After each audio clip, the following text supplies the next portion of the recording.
everybody. This is Paul Hitchcock with the Asset Protection, Estate Planning, and Business Planning firm BarthCalderon. I'm here with my colleague Brent, who's one of our asset protection, estate planning experts. And Brent, we're talking about an issue that comes up a lot. Here you talk about, and others here.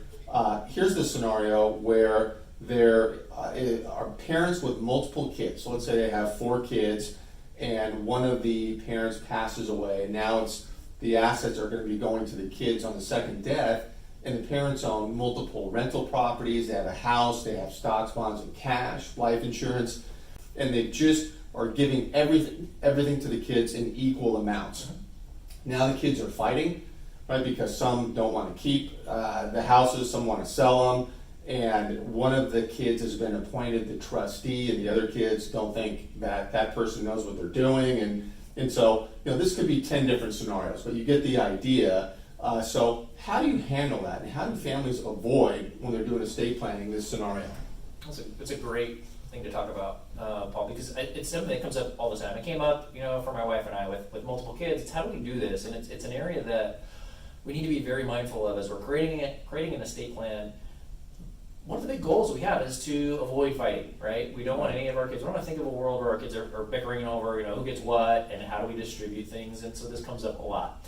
And so there's 2 main ways we can handle it. So we kind of break that down into 2 areas. The first would be, are we okay talking to the kids about it now while we're all here? Can we bring everybody to the table and figure out who would be happiest with what outcome? Oh, you mean why the parents are of good sound mind, everything, bring everything still alive, and to we're doing the planning. We're doing multi-generational planning, so that we'll get to that. But the thing is, in many cases, that's not the case. We don't want to bring this up and talk to our kids. There's a lot of folks who don't want to do that. They just want to build their plan, have it ready, and ready to go when they go. And so in that case, I'd say, the first thing is if we're thinking about picking one of the children, I see a lot of plans where, the oldest child is, nominated to be the trustee.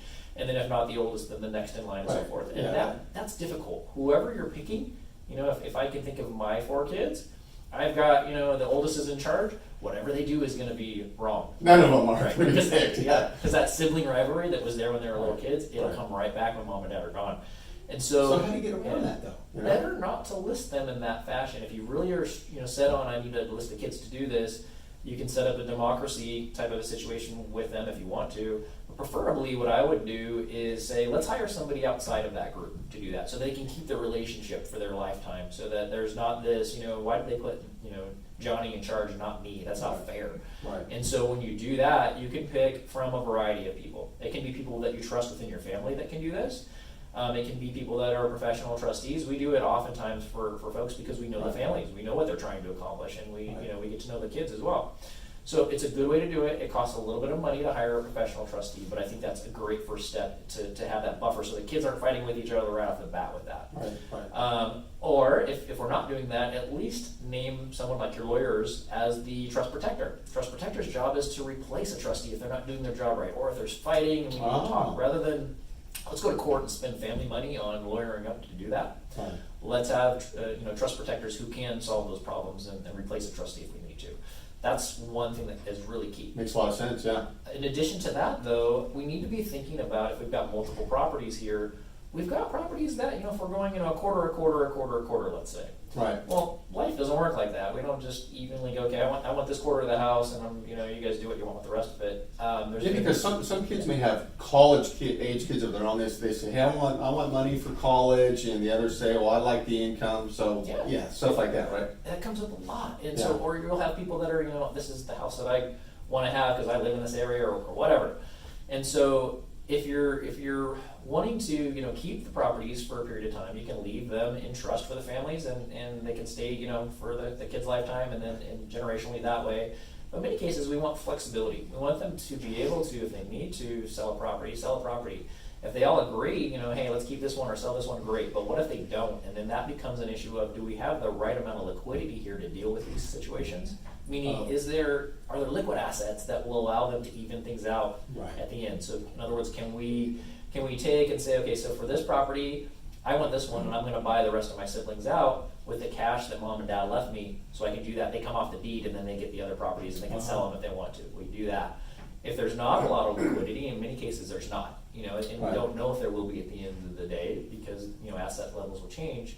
insurance is key at that point. Life insurance becomes another big area to get into because you can, for the payment of premiums, you can create the liquidity for your kids. So now here's the portfolio, and then here's some money that's going to kick in that's tax-free death benefit to be used to handle all of this at the end and even it out, and that will help too. And so these are the discussions that you're going through with people, and when you lay it out like that, where okay, it can be efficient this way, it gets back to sitting down and having a discussion about, okay, we have these assets, how are we going to divide them up, how are we going to protect the family and make sure nobody's fighting and all that stuff. So it's really the front end doing it right. Yeah, it's totally that. And so a lot of times people will go and say, hey, I need to get an estate plan, and what's the cheapest way I can do this? And that's really the wrong way, because what you're setting yourself up for is, yes, you may avoid probate if you do things right, but you're not dealing with any of these issues.